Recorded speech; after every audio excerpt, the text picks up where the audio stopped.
رہنما ہیں، بلکہ اگر مذہبی تعصب کے خلاف آواز اٹھانے کی بات ہو تو ان کی بات ہوتی ہے، اگر انسانوں کے حقوق کی بات ہو تو ان کی بات ہوتی ہے، کہیں جبر و زیادتی اور تشدد کی بات ہو تو ان کی بات ہوتی ہے۔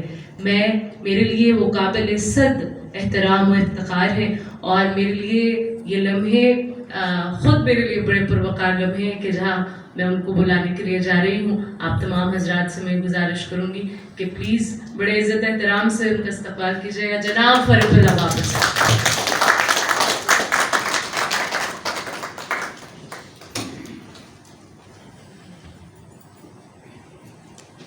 شکریہ جی، بڑی مہربانی for this very warm introduction.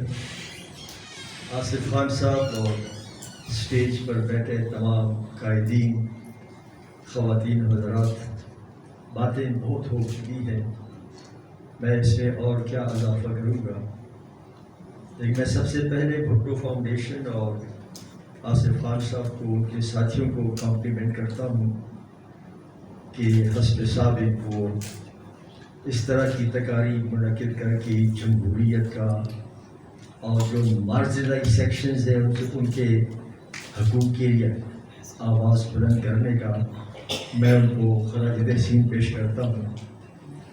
اور میں یہاں پر آئے ہوئے سندھ سے مہمان منور میرانی صاحب کو ویلکم کرتا ہوں۔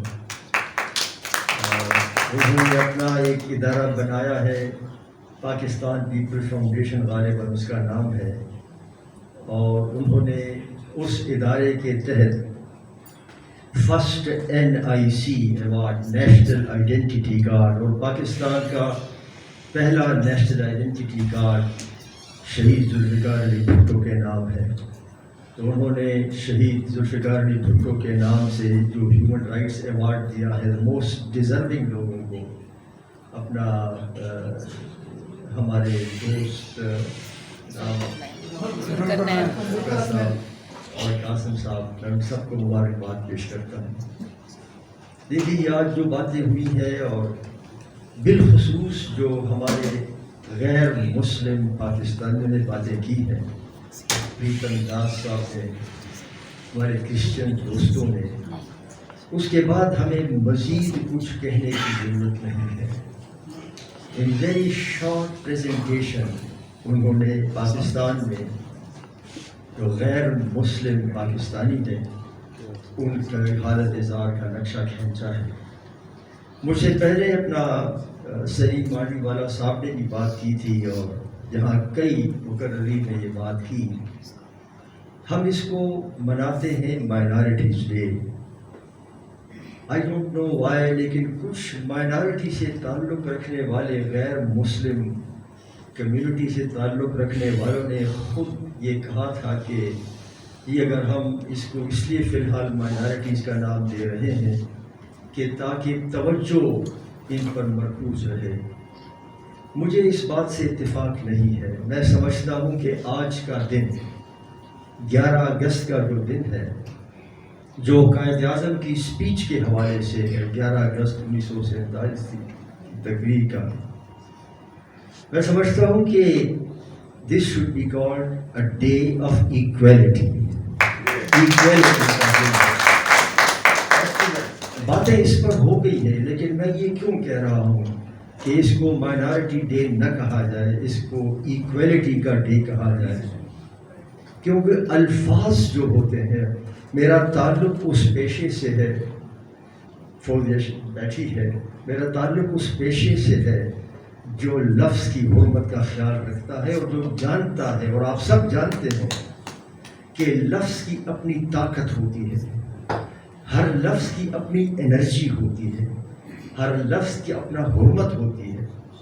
تو جو لفظ آپ استعمال کرتے ہیں، اس لفظ سے آپ کے ذہن کے اندر خیالات، اور اس خیالات سے پھر عمل بنتا ہے۔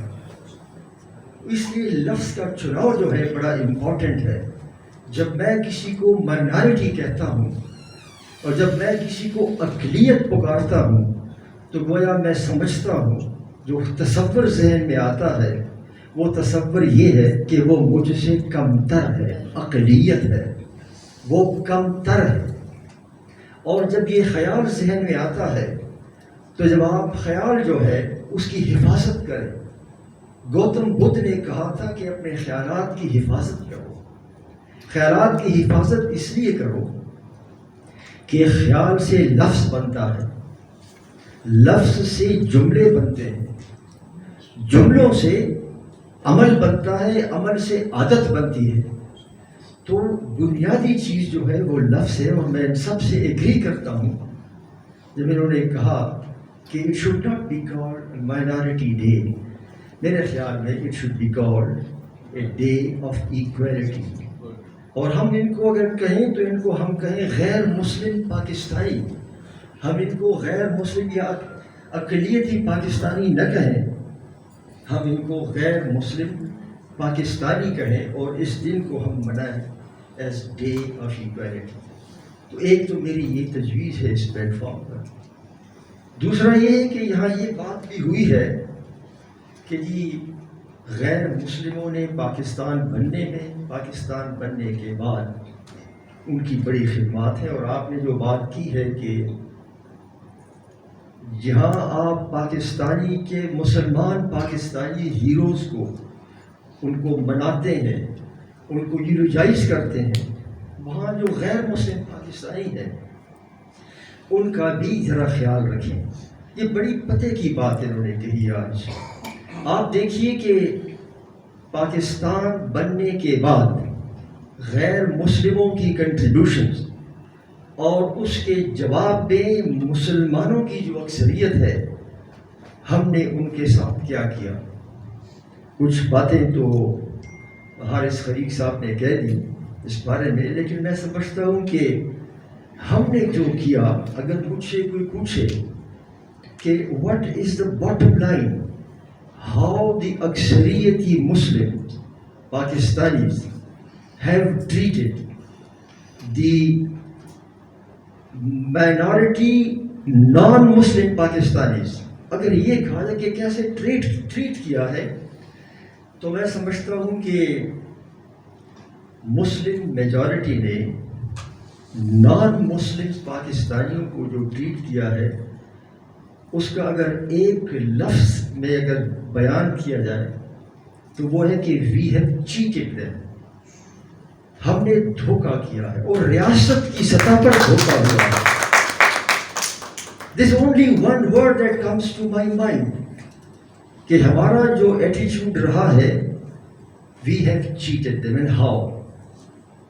حارث خلیق نے بھی ذکر کیا کہ دیکھیں جب آبجیکٹو ریزولوشن میں اس کی خواہ کوئی بھی حیثیت ہو, متنازع حیثیت ہو یا کچھ بھی ہو, لیکن اس وقت بھی اس بات کا اقرار کیا گیا تھا, ضرورت محسوس کی گئی کہ جو نان مسلم پاکستانی ہیں ان کو اپنے عقیدے کے پروفیس کرنے کا فریلی اختیار ہوگا. Freely, the word freely was there. خود اس کو ڈیلیٹ کرتا ہے, ورڈ فریلی کو اس کو ڈیلیٹ کرتا ہے, اور اسی آبجیکٹو ریزولوشن کو جو پہلے صرف آبجیکٹو ریزولوشن پریمبل تھا اسے آئین کا حصہ بناتا ہے, سبسٹانٹیو پارٹ آف دا کانسٹیٹیوشن. ایک فرد واحد آئین کے اندر اپنے قلم سے لفظ فریلی کو ڈیلیٹ کرتا ہے, اس کو آئین کا حصہ بناتا ہے. اس سے اور بڑا دھوکہ غیر مسلموں کے ساتھ کیا ہو سکتا ہے؟ اور اس پاکستان میں جو مسلمانوں کی اکثریت ہے, کوئی ایک شخص آواز نہ اٹھائے, not one person in the entire Muslim community جو اس دھاندلی سے اور اس یہ جو فریب ہوا اور دھوکہ ہوا اس کے خلاف آواز اٹھائے. not one. Isn't it a matter of shame? اور پھر یہ کب ختم ہوتا ہے؟ یہ جب جمہوریت آتی ہے, اور 2010 میں جب 18ویں آئینی ترمیم بنتی ہے, ہوتی ہے, اس میں پھر اس لفظ کو ریسٹور کیا جاتا ہے. So we as Muslims of Pakistan owe an apology to the non-Muslim Pakistanis for having cheated. اور دوسری وجہ جو میں کہتا ہوں کہ ان کو چیٹ کیا گیا ہے وہ یہ ہے، ہم ہر سال تو نہیں لیکن ہر 4 سال بعد اقوام متحدہ کے اداروں کو اپنی رپورٹ بھیجتے ہیں، سرکاری رپورٹ ہوتی ہے about the human rights situation. اور اس ہیومن رائٹ سچویشن میں 2 چیزوں کا ذکر بڑا نمایاں ہوتا ہے. ایک ہوتا ہے ٹارچر، اذیت پہنچانا پولیس اسٹیشن وغیرہ میں، اور دوسرا ہوتا ہے غیر مسلم پاپولیشن، ان کے ساتھ کیا رویہ ہے. آپ تمام رپورٹس دیکھ لیں جو بھیجی گئی ہیں اقوام متحدہ کو، ہیومن رائٹس کاؤنسل کو، ان دونوں کے بارے میں پہلا سینٹینس یہ ہوتا ہے، غیر مسلموں کے بارے میں پہلا سینٹینس یہ ہوگا کہ پاکستان کا آئین کسی قسم کی ڈسکریمنیشن کی اجازت نہیں دیتا، اور اس لیے پاکستان کا آئین چونکہ ڈسکریمنیشن کی اجازت نہیں دیتا، اس لیے پاکستان کے اندر غیر مسلموں کے ساتھ کوئی امتیازی سلوک اور ڈسکریمنیشن نہیں ہو رہی. یہ اس کا پہلا سینٹینس ہوتا ہے. اسی طرح ٹارچر کے چیپٹر کا پہلا سینٹینس یہ ہوتا ہے کہ پاکستان کا آئین اور ہمارا مذہب دونوں ٹارچر کے خلاف ہیں، اس لیے پاکستان میں کسی جگہ پر ٹارچر نہیں ہے، اور اگر کہیں ٹارچر ہے تو ہم فوراً اس کا. آپ دیکھیے دونوں statements they are the greatest lies. سب سے بڑی جو جھوٹی حقیقی باتیں ہیں وہ یہ 2 اسٹیٹمنٹس ہیں کہ ہم یہ کہتے ہیں کہ ہمارا آئین نان مسلمس کے بارے میں ڈسکریمنیشن کی اجازت نہیں دیتا، اور وہی آئین کہتا ہے کہ اگر تم نے صدر پاکستان بننا ہے، اگر تم نے وزیر اعظم پاکستان بننا ہے، اگر تم ہندو ہو، اگر تم عیسائی ہو، اگر تم پارسی ہو، you cannot become the president and the prime minister of Pakistan. جبکہ ہم ان کو کہتے ہیں کہ جی ہمارا آئین تو کوئی ڈسکریمنیشن نہیں کرتا. تو یہ ہمارا we are telling lies to the world. We have been telling lies to our own people. We have been telling lies to ourselves. اور یہ ہے باٹم لائن ہماری کہ ہم نان مسلمس کے ساتھ کیا ہم رویہ رکھتے ہیں. پاکستان باتیں کرنے کی بہت ہیں، لیکن میں چونکہ وقت کی کمی ہے میں صرف ایک بات اور کرنا چاہتا ہوں، اور اس کا یہاں ذکر کیا گیا کہ انٹرفیتھ ہارمنی اور ٹالرنس، اور یہ بہت ضروری ہے کہ مسلمان اور غیر مسلم ان کے درمیان ہم آہنگی کے لیے سب سے امپورٹنٹ کہ انٹرفیتھ ہارمنی. اور انٹرفیتھ ہارمنی کب آتی ہے؟ ٹالرنس کے ساتھ آتی ہے. لیکن پاکستان کی ریاست کا بیانیہ وہ ملیٹنسی ہے. پاکستان کی ریاست کا بیانیہ ایکسٹریمزم ہے. جب ریاست کا بیانیہ ملیٹنسی ہو، جب ریاست کا بیانیہ ایکسٹریمزم ہو، تو پھر ریاست کے لوگوں کے اندر ماڈریشن نہیں آ سکتی. ریاست کے لوگوں کے اندر، ریاست کے شہریوں کے اندر ماڈریشن اور ٹالرنس اس وقت آ گئے گی جب ریاست کا بیانیہ خود ماڈریشن کا ہو، ٹالرنس کا ہو اور ایکسٹریمزم کی نفی کرتا ہو. لیکن آپ دیکھیے کہ ہم ریاست جو ہماری ہے وہ ایکسٹریمزم کی نفی نہیں کرتا، ملیٹنسی کی نفی نہیں کرتا، ہم ملیٹنسی کو پروموٹ کر رہے ہیں. اور آپ دیکھیں کہ جیش محمد کے مولانا مسعود اظہر کو جب اقوام متحدہ اس پر پابندیاں لگا رہی تھی تو آپ کی ریاست نے چین کی مدد لے کر اس کے خلاف پابندیاں لگوانے سے روکا دنیا کو. اور آپ اب بھی دیکھ رہے ہیں کہ کیا ہو رہا ہے، جو افغانستان میں ہو رہا ہے اور جو طالبان کر رہے ہیں، اور اس کے جواب میں جو ہمارے وزیر داخلہ اور وزیر خارجہ کہہ رہے ہیں وہ طالبان کو پروموٹ کر رہے ہیں. So the narrative of the state is that of militancy, is that of extremism, and with that kind of narrative, it will be odd to expect a citizen کہ وہ جو ہے اس کا نیریٹو جو ہے وہ ٹالرنس کا ہو, وہ ماڈریشن کا ہو. تو یہ انٹرفیتھ ہارمنی میں کے راستے میں یہ جو ریاست کا بیانیہ ہے یہ ایک بہت بڑی رکاوٹ ہے. اور میں اس طرح کے پلیٹ فارم پر, شہید بھٹو فاؤنڈیشن کے پلیٹ فارم پر, آپ جیسے دانشوروں کے سامنے یہ بات رکھنا چاہتا ہوں کہ اگر ہم نے اس کا مقابلہ کرنا ہے تو ہم نے ریاست کے اس بیانیے کو درست کرنے کے لیے اور ریاست کے اس بیانیے کو غلط ثابت کرنے کے لیے ہم سب کو اپنا حصہ ڈالنا چاہیے.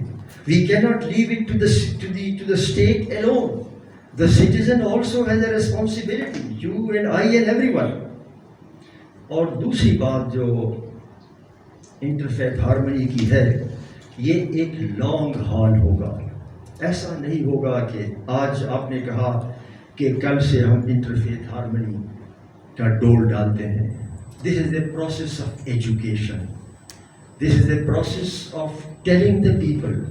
اور یہ آسانی سے نہیں ہوگا. یہ کب ہوتا ہے؟ یہ اس وقت ہوتا ہے جب ہر شخص یہ سمجھے اور اسے یہ یقین ہو کہ وہ جو کہہ رہا ہے وہ اس کی رائے ہے اور وہ اپنی رائے کسی اور پر مسلط نہ کرے, اور ہر شخص کو اپنی رائے کے اظہار کی مکمل آزادی ہو.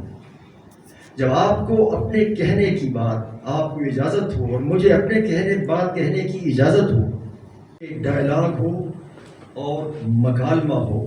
اگر ڈائلاگ اور مکالمہ نہیں ہوگا تو پھر یہ تصور پیدا نہیں ہوگا کہ یاد رکھیے کہ ٹروتھ اینڈ وزڈم یہ کسی ایک شخص کی جاگیر نہیں ہے. Truth and wisdom emerges only as a result of a discussion among large number of people like the one sitting here, in which each individual lays claim to a bit of reality. اور میں یہ لوگوں سے کہتا ہوں کہ جو حقیقت ہے, جب میں سمجھتا ہوں کہ جو میرے پاس ہے وہی صرف سچائی ہے, وہی کل ہے, اور جو کسی اور کے پاس ہے وہ سچائی نہیں ہے, تو یہیں سے پہلی خشت غلط رکھی جاتی ہے. اور وہ خشت یہی ہے کہ ٹیڑھی اینٹ رکھی جاتی ہے, اور پھر انٹرفیتھ ہارمنی کبھی بھی پروان نہیں چڑھ سکتی. اور میں گفتگو اسی پر ختم کرتا ہوں. میں نے پہلے بھی گوتم بدھ کا حوالہ دیا تھا, اور گوتم بدھ کا حوالہ دیتے ہوئے یہ اپنی گفتگو ختم کرتا ہوں. وہ ایک بیٹھا ہوا تھا بڑ کے درخت کے نیچے مراقبے میں. ایک شاگرد اس کے پاس آیا اور پوچھا کہ مائی لارڈ ایک سوال پوچھنا ہے. اس نے کوئی جواب نہیں دیا. تھوڑی دیر بعد پھر پوچھا کہ میں ایک سوال کرنا چاہتا ہوں. اس نے پوچھا کہ سوال کر لو. تو شاگرد نے کہا کہ مائی لارڈ سچائی کیا ہے؟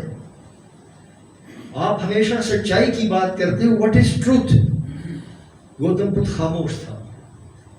تھوڑی دیر بعد اس نے پھر پوچھا کہ مائی لارڈ میں نے آپ سے پوچھا کہ سچائی کیا ہے, آپ ہمیشہ کہتے ہو سچائی, تو یہ کیا چیز ہے؟ How do you define? Lord Buddha پھر بھی خاموش. تھوڑی دیر بعد وہ جو شاگرد تھا وہ بڑا پریشان ہوا. اس نے کہا جی میں آپ سے پوچھ رہا ہوں, آپ جواب نہیں دے رہے, اور ایک طرف آپ ہم کو کہتے ہو کہ سچائی. تو واٹ از سچائی؟ تو گوتم بدھ نے کہا کہ میں تم سے ایک سوال پوچھتا ہوں, اس کا جواب دے دو تو میں تمہیں سچائی کی حقیقت بتا دوں گا. اور وہ سوال یہ ہے کہ تم مجھے یہ بتا دو کہ اس ہمارے ملک میں درختوں سے پتے کتنے ہیں جو گرتے ہیں ہر سال؟ شاگرد نے کہا جی بھائی یہ کیا سوال ہے, میں کیسے جواب دے سکتا ہوں؟ درختوں کے پتے تو گرتے رہتے ہیں ہمارے ملک کے شمال میں, جنوب میں, مشرق میں, مغرب میں. It is impossible to keep account. تو بدھا نے کہا کہ اچھا پھر ایسا کرو کہ یہ ایک مٹھی پر پتے اٹھا لو. اس نے اٹھائے, کہتے اس کو گنو. اس نے گنے 1 2 3 4 18 19. نے کہا جی یہ 19 پتے ہیں. تو گوتم بدھ نے کہا کہ سچائی اسی طرح ہے, سچائی تمہارے ہر طرف موجود ہے, تمہارے اوپر, تمہارے نیچے, تمہارے رائٹ, تمہارے لیفٹ, لیکن کسی ایک لمحے میں, کسی ایک دن, کسی ایک وقت تم سچائی کی ایک تھوڑی سی حقیقت کو جان سکتے ہو. ٹوٹل سچائی تمہارے پاس کبھی نہیں ہوگی. تو اگر ہم اس بات کا ادراک کر لیں کہ the totality of truth, nobody can lay claim to the totality of truth. You and I and every one of us can lay claim to a bit of the reality, but not to the totality of truth. اور جب یہ چیز ذہن میں آ جائے گی تو پھر آپ کا انٹرفیس ہارمونی کا ڈھانچہ بھی کھڑا ہوگا. میں آپ سب کا شکر گزار ہوں کہ آپ نے میری باتیں بڑے غور سے سنی, اور ایک بار پھر آصف خان اور بھٹو فاؤنڈیشن کو کمپلیمنٹ کرتا ہوں, اور منور میرانی صاحب کو جو سندھ سے تشریف لائے ہیں خاص اسی مقصد کے لیے. میں آپ سب کا شکر گزار ہوں.